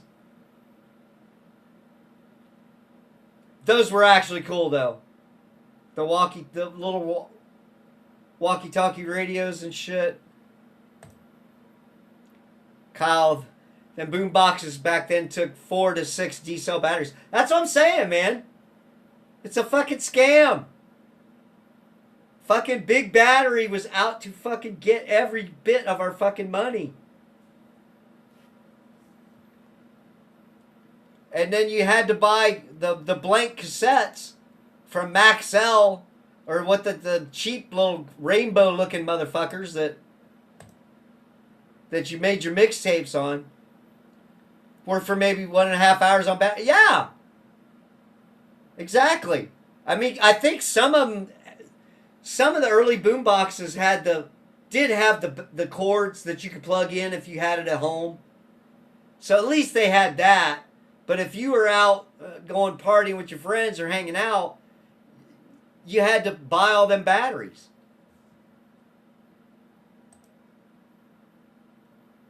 Yeah, batteries back then were hot garbage. Batteries now actually last a lot longer. Exactly. Frank, we had a transistor radio in school. Soldered the circuit boards and all. Yeah, they probably had you making that in shop class. Make your own transistor radio. Does that sound about right, Frank? When they still had shop classes? God damn, I'm dating myself so fucking bad. I am dating myself so bad. But hey, we lived through it and survived. I mean, I'm not even going to start talking about the damn playgrounds when we were in fucking elementary school. I mean, the monkey bars, how many times did you fall off the fucking monkey bars, or the that stupid merry-go-round thing with the bars. I mean, Jesus Christ, if you didn't have a concussion a year on some of that fucking playground equipment, man, you weren't fucking living. You weren't fucking living unless you fucking broke something at school.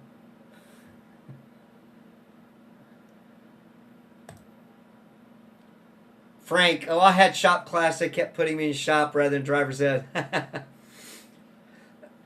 Yeah, I, I think we had. I think our driver's ed, our class was the first year they started getting the outside driving schools to come in for at least the driving part. We still took the driver's ed class at school, but then you had to pay the driving school itself to come in and do that stuff. Kyle, the metal slide that you lost half your skin on when you went down due to 500 degrees. Those things were those were real, and a lot of people are still scarred from it. I swear you could have cooked an egg on them motherfuckers. And your parents were like, "Oh, go down the slide. It's fun." And you're skidding all the fucking way down. Yeah, here, wear these shorts, kid, and go down this slide. You know, who doesn't want third-degree burns playing? That's what we all live for. I mean, I don't almost be afraid to walk. Do they even have playgrounds at school anymore? I mean, I figure they just got big pens and they just feed you lunch and just have you just wander around on your phone, I guess, some of them. You know what I'm saying? Maybe that's what they have, phone corrals now, where they just all walk around aimlessly after lunch. We were better off for it, though. Yes. Yes, playground equipment gives you character and builds your character. And it was survival skills that we were taught back then. If you survived the playground, you could live to graduate to the next grade up. You may now enter the 4th grade. They have playgrounds, yeah, but they nowhere near as dangerous, so much less fun. Exactly. Exactly. I do they even still have the rings? Do you remember the fucking rings? You jumped up and grabbed on the rings and swung.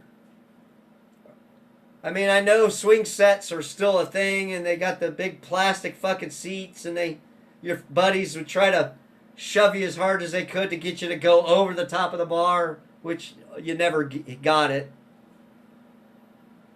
I mean, I think I've seen TikTok videos of people fucking actually trying to do it and making it. That's like next level for me. Monkey bars and rings, not sure. Maybe they have the bars.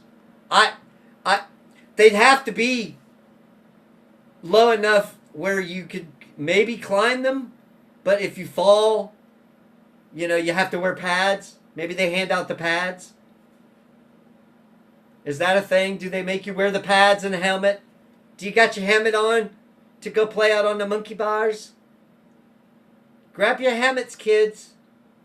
We can't have any accidents.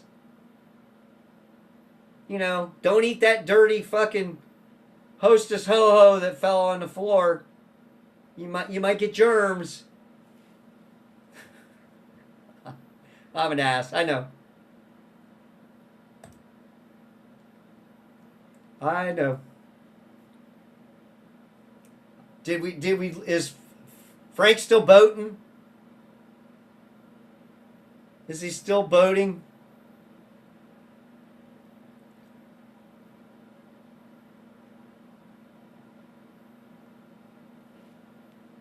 Yeah,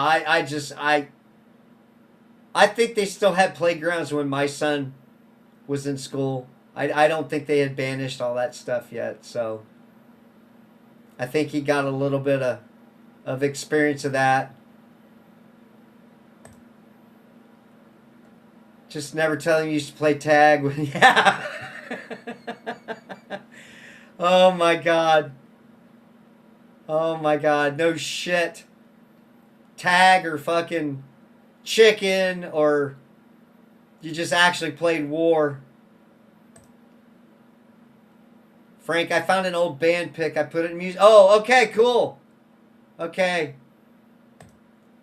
Yes, as soon as I get done here, I'll go check that out over in Discord. I think I'm gonna hang out in Zia's Discord so she can handle the shit, and I don't have to start my own Discord channel unless there's a proper demand, and then I might fuck with it and see what the hell we get. I'm still a newbie to all the different social media things. The fucking Discord is hit or miss for me. I mean, I like catching up with you guys in there. Kyle, nowadays it's soft air or airsoft with plastic BBs. To hell with that. Be a man, shoot metal. Yeah, I agree. I do agree with that. There's nothing like shooting your fucking buddy with a fucking BB in the ass and watching him jump around for a while. I mean, and the toys we had when we were kids, I mean, what if you have never lived until you had a fucking war with Matchbox cars?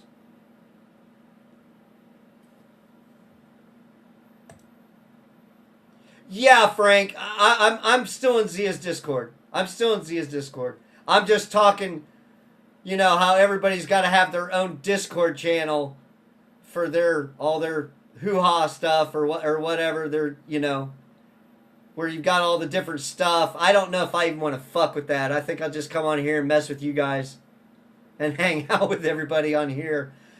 So I'm not going to start. Maybe down the road I might start a Discord, but I'm like, I have more fun in Zia's Discord and Courtney's Discord anyways. So Kyle are firing bottle rockets at each other. Yes, that definitely that was the shit. And tossing firecrackers at each other. Okay, you put a pic in Zia's music section. Okay, yeah, I'll check it out after I'm done streaming. So like I said, I'll still be in Zia's Discord, but as far as me starting my own for doing this, I'm just gonna do this when I'm bored on a Friday or Saturday night and want to hang out and nobody else is doing anything. So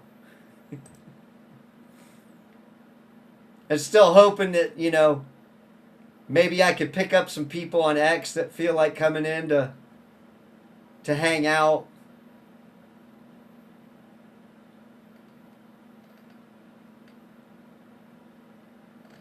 Maybe there's some people from California or Japan that want to hang out and shoot the shit with us. I'm technically retarded, so it took a while to find and figure out. Come on, man, you're a mod. You're a fucking mod. You should know this stuff. I don't even know how to make mods doing this. Give me some time and I'll give you a fucking job over here. You can mod over here too. Earn your keep, man. You gotta make that snacky money for Courtney and Zia. I know. You've got to make that fucking bread, man. Yeah, okay, you're not a discount. Okay. You're not a discount more. Okay. Yeah. Yep. Kyle, I don't have an X account. Never had a Twitter account either. I warned that cesspool of a platform to die, and I still don't support it. I got you, man. A lot of it for me is I was wanting to support the show, the weekly show that we do, the Under the Moshmen and Moshmen Media. we do the weekly rock and roll roundtable show. So I mainly picked up X to do that, and then started fucking around on it more. And I definitely did not do it until after Elon took over. But that's and I've got a great community over on X that I'm involved with some of the guitar communities and the music communities, and they are all top notch. Frank, I'm barely a chat mod. Yeah, well, but still, you got the title. I'll make you a mod over here, you unlucky bastard, for coming and hanging out with me. There's got to be some kind of perks, right? So glad I'm not a mod. I modded for one streamer. Usually just yelled at the other mods for being dumb. Other than just enforce the rules and let people talk. I'm I would not need a fucking strict mod. I mean, basically, if you catch something I don't fucking see, but otherwise it's kind of fucking Wild West. I don't want to stop anybody from saying anything, you know, except for like the couple little things that they might piss and moan about on YouTube. It's like I just started doing this on my own through my own fucking channel. I mean, usually I just watch YouTube stuff with it, but since I'm gonna do that and hit different platforms, you know what I'm saying? I don't care. Let people fight and argue as long as they don't get too stupid or nasty. And then that's, you know, it's like, you want to do that, go on outside. Take it outside. Then he took modship away from everyone for what one mod did. Yeah. Well, I mean, I can understand that. I never asked for a mod job back, and now I don't watch him because he went off the political. Yeah. That's also something I don't really want to delve into. I mean, if we're joking around about something, but I don't. There's so many political people out there. If you share something, that's cool, but I'm kind of like, I know my politics, and I don't want to touch on it because everybody else does it. It's like, why beat a fucking dead horse? And who wants to hear a long-haired guy's fucking take on politics when the shit just makes me mad, and I don't delve into it. I mean, I might watch a couple political streams here and there, but it's just so much of it. I'm just burnt out on it. I don't give a fuck. You know what I'm saying? I don't care about them takes. If you want to do that, you're more than welcome to go on all the other channels and do that over there.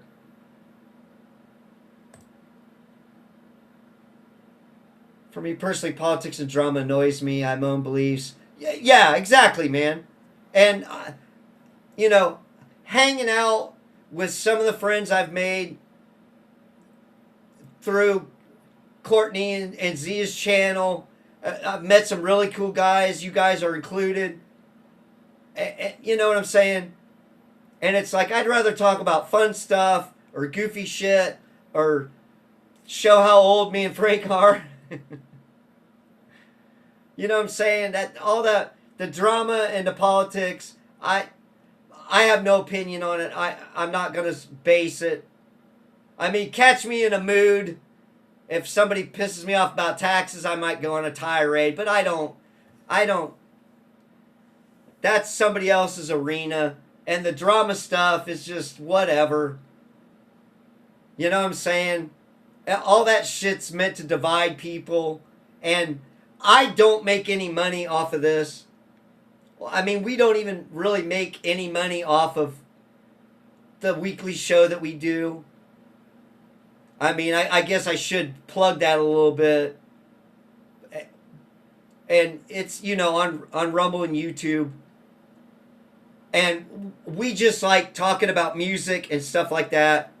So, I mean, I'll still talk about that. But as far as the politics and the drama and all the stupid shit that's going on, I'm out. If you want to believe whatever you want to believe, cool. But just, you know, I I need to start an OF. Of course I do. I tried, Frank. I tried. I tried, and they gave me shit about my ID. I honest to God tried. Honest to God tried. And they were like, oh, you're holding it wrong, and it was a hassle. And it's like, I'm not equipped for this. I don't have the qualifications. I just want to talk about music. Yeah, fucking really? I'm not shitting you, man. I tried to start an OnlyFans to help promote stuff, and they gave me the fucking runaround over ID. It's like I'm holding the fucker. Well, we can't clearly see your ID and blah blah blah. It denied me. Denied me. Yeah, what the hell? It's what the fuck? What the fuck? So what? I gotta go get a Speedo and fucking dance around for... maybe that's what it was. I should have been in a Speedo and held my ID up and shake my ding-a-ling-a-ling and fucking... They didn't think you were old. Yeah. No. You know, the totally white fucking chin shit and the fucking gray hair. It was a compliment. Yeah, it was a compliment. You're too fucking old to be on here. What the hell are you guys doing? You're too old for this shit. OF actually started as a competitor to Patreon. Then E-Girls and 304s. 304s. I like that. Took it over because of the lax rules. Hey. Who doesn't like to see some boobies bouncing? I'll say that right here. I am pro boobies bouncing. It's very good for my heart and my circulation. And it makes me smile. So there, you know, there's a little bit of that makes me smile. Where it's good for you. And I need something to counteract the fucking cigarettes I smoke. Maybe that's what I should have done. I should have started an OF smoking stream where you just watch me smoke and then send me money to smoke more. Yeah, you know, I don't... I mean, I have Google outside the few efforts that are militaristic about taking their stuff down. Everything is free.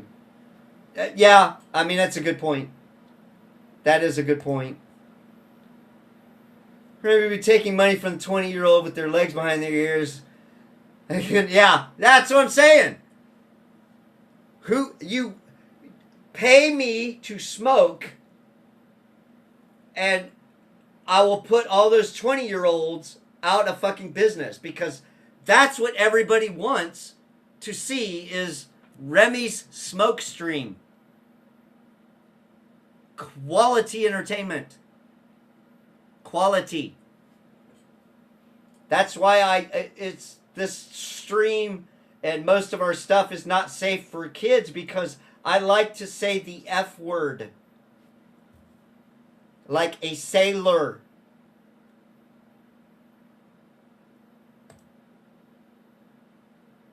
Start an only smokes page.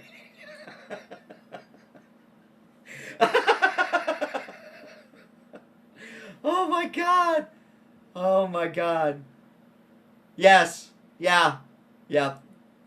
That's what I'll do. Only smokes.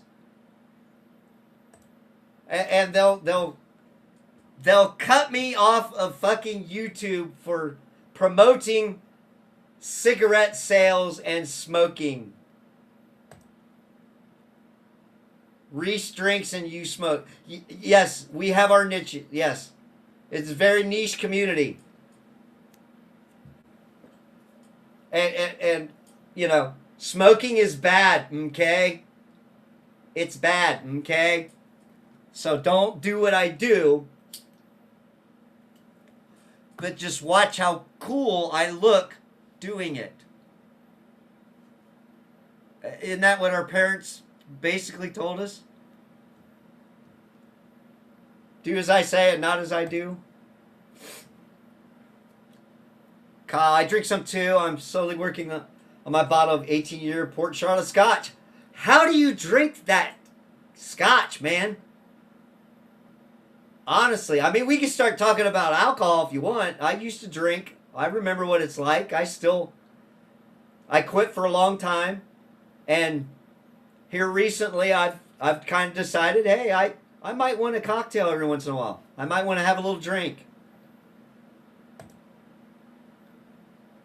You do look cool. Shit, I'm going to start smoking. No, Frank. Don't start this filthy habit. I've been smoking since I was 14, 15, maybe. Oh, it's hey, I tried a buddy's Glenlivet once, and I thought it was gasoline, man. I was like, oh my god, it's a near $200 bottle. I love it. Hey, that's cool. I got a buddy that is big time into collecting spirits. I guess you would, a spirit collector.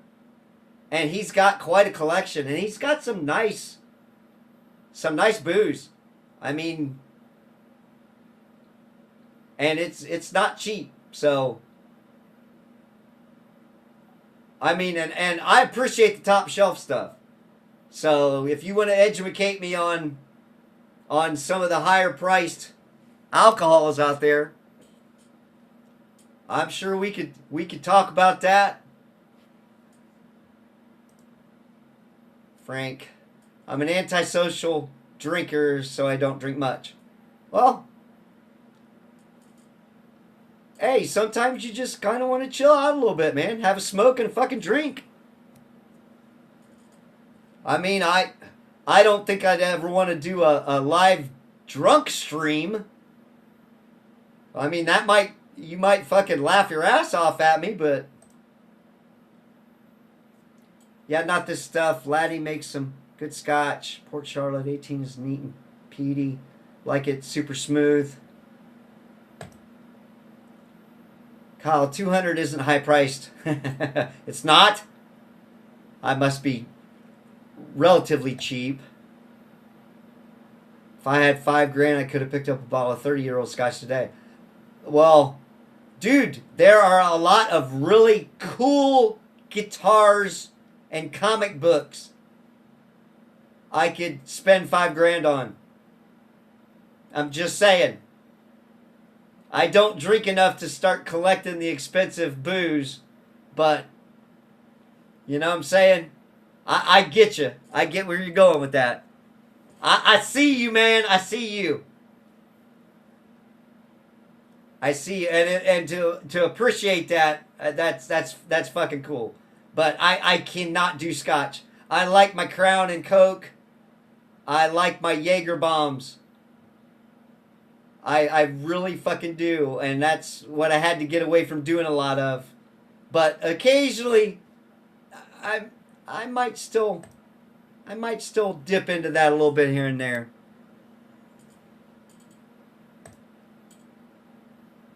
Sky's the limit for scotch. I've seen scotch hit $20K. Yeah, no, I'm out. I'm out, dude. I'm out. Now, I do like some tequila. every once in a while, but for like a tequila sunrise, I make a mean tequila sunrise. And that, that was nice to kind of have one every once in a while. And for me, that was Patron Silver. One of my wives sold me on that. So if I'm gonna drink tequila, that's where I'm gonna start and probably stay. But like some of the other top shelf tequilas, I would try. I'm not afraid to try anything as far as liquor. Gotcha. With $5,000, I'd get a master built Warwick bass or a couple 80s Charvel guitars. Uh, yeah, yeah. Or a tooth implant. Ah, we're not going to talk about dental work, Frank. We're kind of at the age where we got to kind of go, huh, yeah. I'm smiling, but yeah. I know what you're talking about there, brother. You can find it. A Googling making Offerman edition scotches is really easy drinking. It's finished in a rum cask, so it's sweet with a light peat. Wait, last Scott. Oh, nice. Goddamn, Kyle. $70 a bottle, so it's fairly cheap. I think you're going to be my alcohol comic book go-to guy if I'm streaming. And maybe we could teach some people some things they need to know about comics and some excellent fucking alcohol. Hard food skin. Yeah. Yeah. I take my teeth, the health of my teeth in serious. I'm on shaky ground because I fucking love nachos. And some of the harder stuff, I don't even think I could do popcorn anymore in case I get a kernel and bust a fucking tooth. Yeah. Yeah, your teeth start getting bad after all those years, Kyle. So it's two things I know nothing about: comics and booze. Well, you're gonna be my bass guy, Frank. When I need backup on the bass stuff, because that's out of my sphere. We'll talk music, we'll talk bands, we'll talk metal, we'll talk whatever you want in that. But I've got a bass player that sings, and that's his jobs, is handling that. Frank, I used to crack walnuts in my teeth, not anymore. Yeah, no shit, man. No shit. Yeah, I see. We went from hard alcohol to teeth. Hey, I didn't know what the hell I was going to talk about for 2 fucking hours. I was like, roll the fucking dice. Let's see if anybody comes in and we can talk about whatever the hell you want. You know what I'm saying? This conversation could go any way the fucking wind blows. I can barely do backing vocals and play.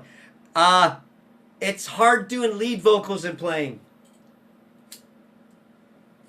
It really is. It's something you have to fucking work on.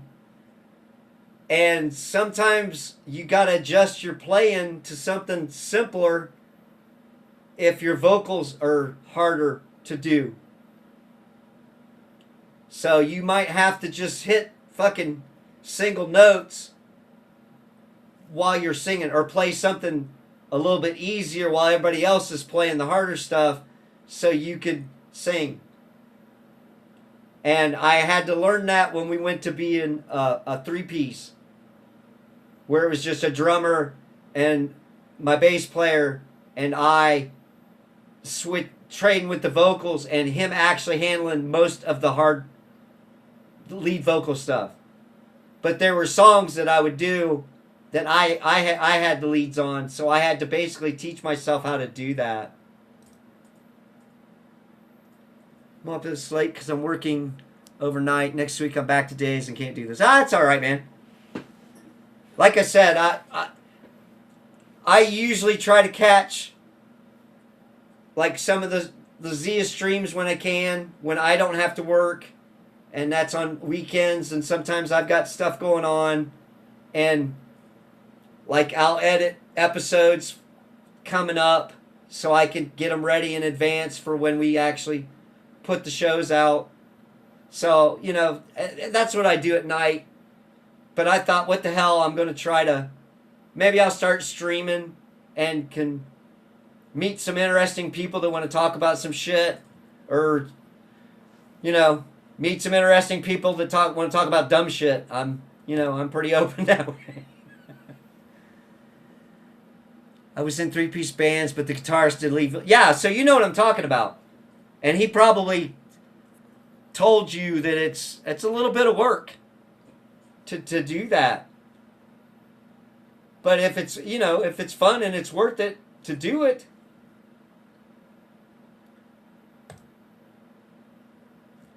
No one is going to really see me all once work starts for me.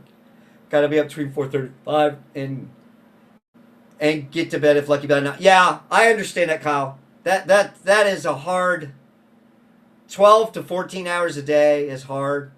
I mean, I was doing 12s when I first got back into the job I'm doing now. But we got lucky because we were doing 3 12-hour days, and then we had 4 days off. And it was night shift, so 12 hours, all you do is eat, sleep, and work. That's all you really have time for. And, bank them big checks for camping, man. You got to bank them all them checks so you can camping. And I bank my checks so I can buy guitars that I don't fucking need.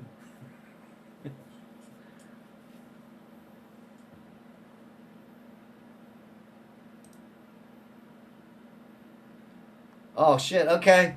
I'm over the 2-hour mark, guys. So I really appreciate coming in and hanging out with me. And if you ever felt brave and wanted to hop on the stream with me, I'm just throwing it out there. Frank, that's all I've done for the last 2 months, eat, sleep, work. Yeah, I know, brother. It's the never-ending cycle. But yeah, if anybody ever feels like, hopping on stream and being a guest, put the word out, or I need to fucking catch Reese and see if he ever wants to come on late night. He's probably passed out watching wrestling or something. I'm sure of it. So, you know what I'm saying?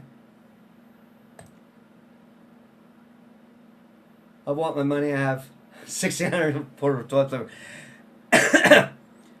Hey, you got to have goals, man.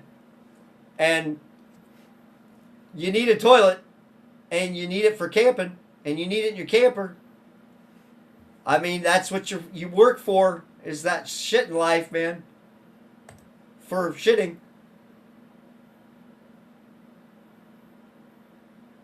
Have a good night, Remy. When you get a chance, check out that pic. Okay. I will. On the far right, I will do that, Frank. And thank you for coming, man. I appreciate it. Tell all your buddies. Tell all your pals. We'll come have a hangout. And talk about some fucking goofy, wild shit. And my smoking OnlyFans that I need to market.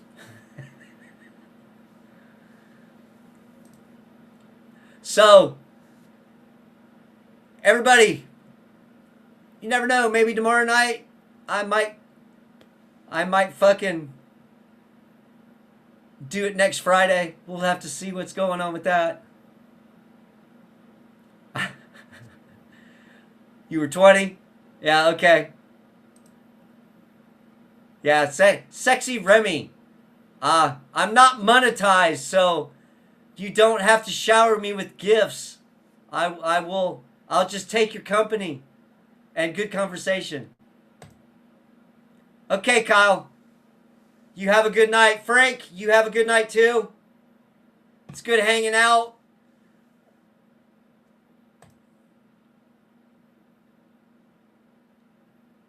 Good night, John Boy. Hi, Grandpa. Thanks for hanging out with me. Uh, this has been Night Shift with Remy. Come hang out with me sometime, man. Bye. See ya!